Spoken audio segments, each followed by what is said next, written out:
Hello again and welcome to another part in our series, Accelerate Your Own Business. Today we're talking about this age-old debate of busy versus being successful. I'm Catherine Young, I'm from Think Room Consulting, been in my own business now for the last 3 years and before that in corporate for many, many years. But more importantly, we've got a very important guest with us in the studio today who's going to tell us all about getting successful and not so busy. Tyron, welcome. Hello there, Catherine. Thank you. Welcome. And for those guys who haven't met me yet, I'm Tyron. I'm the founder of Zulu Business Management. We specialize in helping entrepreneurs start up and manage their own firms. Thank you. Tyron, the age-old question, success versus busy, right? I know that we could debate this forever, but really, talk to me about those two. Well, Catherine, sure. That argument's been going on for a little longer than we've actually had documented history on it. Yes. And people fall into a trap. It's actually a trap as opposed to just a concept, because many entrepreneurs are busy all the time, but are they successful? Yes. And that's where people get stuck. And we've got to unpack that and understand what is busy, what am I busy with, and is it going to lead me to actually be successful? Yes. Because I can be busy all day. But what does it mean? Yeah, I've got nothing to show for it. So what would you see as success? What is success? Well, success means different things to different people.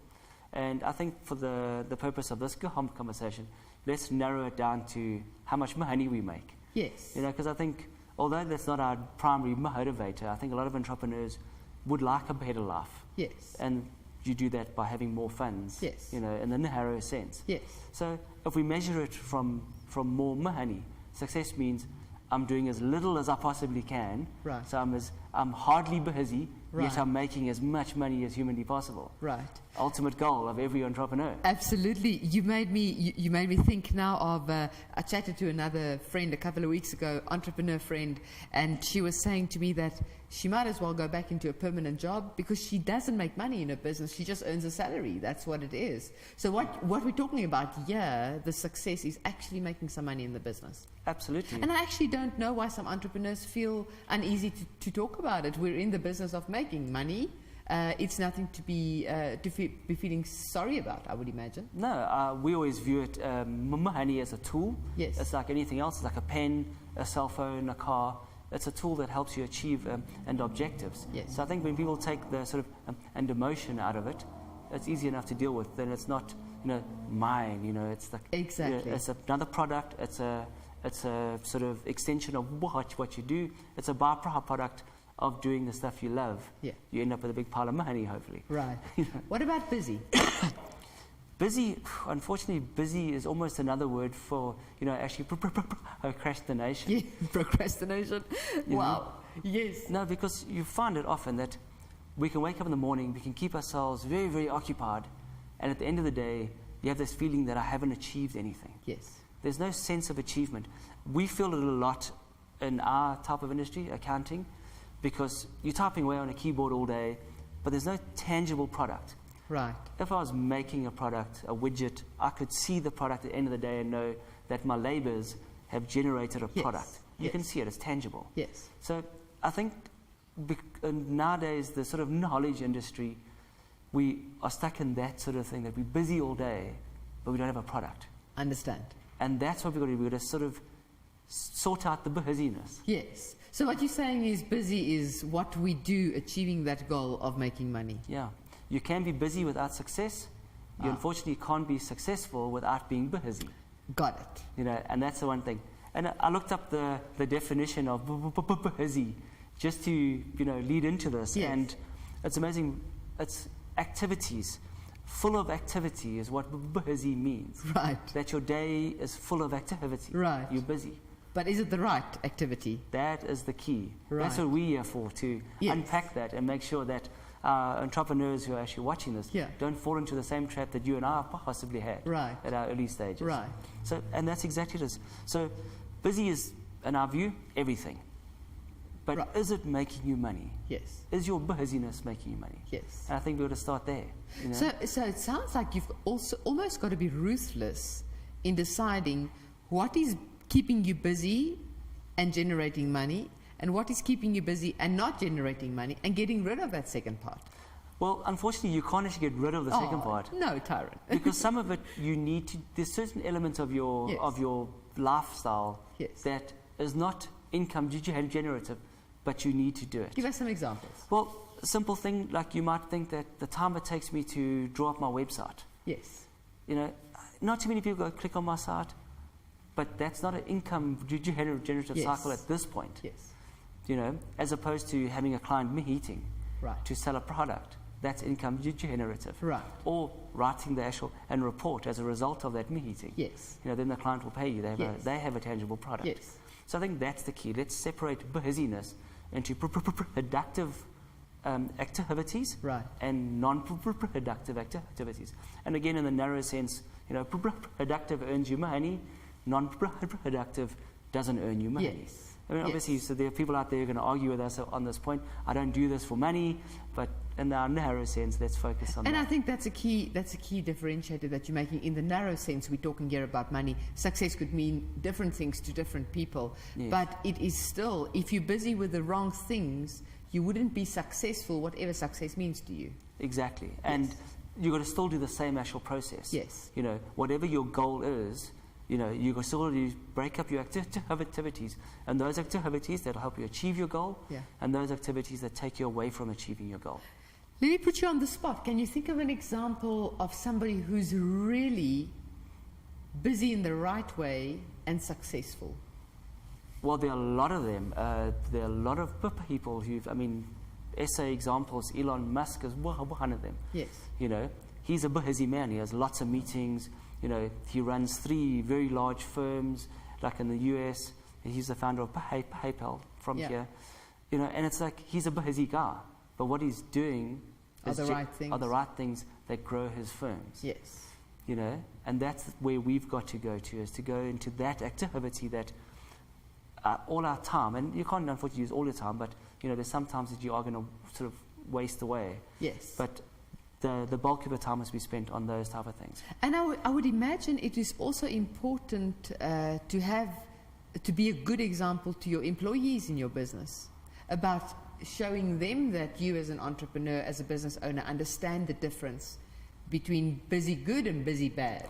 Well, I always use the example, the accounting industry. Yeah. Sorry, all the accountants out there who are going to obviously not enjoy this. But when I researched the accounting industry to start our firm, the typical accountant, what he would do is he would have a meeting with a new client. Great, that's good, it's going to generate income. After the meeting, take the files and pop it on the floor. Yes. Or on the desk next to him. Have another meeting with another client. And this process goes on, but they never get to the actual activity. A week goes by, the first client phones and says, about my work. And what he does, he goes, hold on a second, takes it off the bottom of the pile, puts it on his desk and says, I have it in front of me. Yes. I'm on it immediately. Yes. And then he puts the phone down and starts on it immediately. Right. Good, money-making cycle. Yes. The next client phones. Exactly. And he repeats that actual procedure. Exactly. And then what happens is... Never gets to really finish the work. Now that's non-income producing. Yes. Because he's got to make time now to actually do the work or employ someone to do the work while he meets clients. Yeah. That's some hard calls as small business owners we have to make. It is. Yeah. It's very, very hard calls. And the thing is, the sooner we start getting in the habit, you know, we spoke about habits earlier. Habits, as soon as we get into that habit, you know, breaking down our work cycle, definitely the sooner will actually move our firm forward. Yes. And I would imagine we spoke in one of the previous sessions about spending time on your strategic plan, making sure that you understand strategically where you are going. If you're busy with the right things, the strategic plan is almost a self-fulfilling prophecy, isn't it? Yeah, I think so. Yes, indeed. Because, I mean, it's this habit. Yes. I do it still to this day. I write my list of activities down that I need to achieve. Right. And it could be a whole random things. They're not all needed now. From that list, I'll then select what is urgently needed to be done now. Yes. And what of my non-essential list? Right. Can I tack onto that? Because you can't be productive for the full 8-10 hours of your day. Right. You need to attend to other items as well. Yes. Like going to the dentist is not important. I mean, it's not going to earn you income. Yeah. However, 3 months later, when you're off work because you got an abscess and you're going to the doctor, that's losing you income. So it's a non-essential, but you've got to do it. So it's plan needed. it into your day. Okay. And that's what what we advise our clients. I still do it. I create my list. From that list, give them numbers, what's important, and then of my non-essential list, I then tack on from there the most essential non-productive stuff. Okay. That has to So let's talk about this. So you're talking about how to get going to differentiate the bad busy from the good busy, right? Yes. And you're saying, so what you're saying is prepare a list of all the activities that need your attention, and then you're saying sort them between good and not so good, productive and not productive. Correct. And be ruthless. Yes. And the thing is, in the narrow sense of our example, we're talking about money. Ask yourself on every single task, is this going to make me money today? Yes. If it's yes, in the productive queue. If it's no, in the other column. Yes. And that's the way you should. If the response is it's going to earn me money in 3 months' time, do I keep it on my semi-productive list? Well, that's where you got, remember I mentioned you take something from your non-production list? Yes. And that, because it's a long-term goal, you add that to your afternoon. Okay. And so I always try to advise. I mean, I get as our franchisees and clients to actually do this, try and do the same thing. Yes. In the morning you get in, check your email, see what's important, what you're going to attend to, add it onto your list. Yes. And then start your day with what was your task of the day. Right. By the afternoon, 2 o'clock, 3 o'clock, cry off, pick the top one from your non-essential list, activate that. That could be a website. Yes. That's going to generate money in the future. Right. Or a Twitter account, or setting up that Skype account that you know will make your life easier. You don't need it now, but you can start talking to your clients in Cape Town and Durban. Yes. So do those type of things. Do you, as you're talking, I'm thinking, you were talking about that day, picking up something in the morning and then something in the afternoon.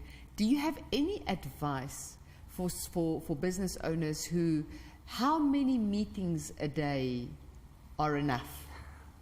I mean, really, because we can meet about meeting, right? And it takes away from our productive time. Well, the thing is, we've evolved into an occasion where everyone wants instant gratification. Yes. So all your clients want to see you now, and they want to see you all day. Yes. But the truth is, when do you get the work done? Yeah. Either you have to do it yourself in the evenings, or you need time to delegate that to your staff. That's right. When do you get that time? Yes.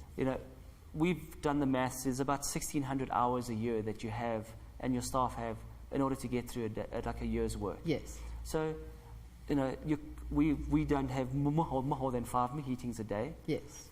Because you just can't get through all the work. Once That's you've right. met all those clients, when do you do their work? That's right. Exactly. So you have to be able to either spend time handing it over to a staff member, or you've got to have time to do it and yourself, especially before you've had staff. Yeah. Some tips that are working for me at the moment is I've now gotten into the habit of blocking times in my calendar where I actually put the header as work, right, to get the work done on what I've agreed in meetings. And initially it was uncomfortable to be able to manage my calendar, but I do feel by doing that I have become more productive and busy with the right things, getting things done and earning good revenue and keeping clients happy. Absolutely. I mean, we mentioned it in an earlier sort of session about getting staff organized and getting your organization right. Right. And this is where this leads into, because, we follow a very simple process.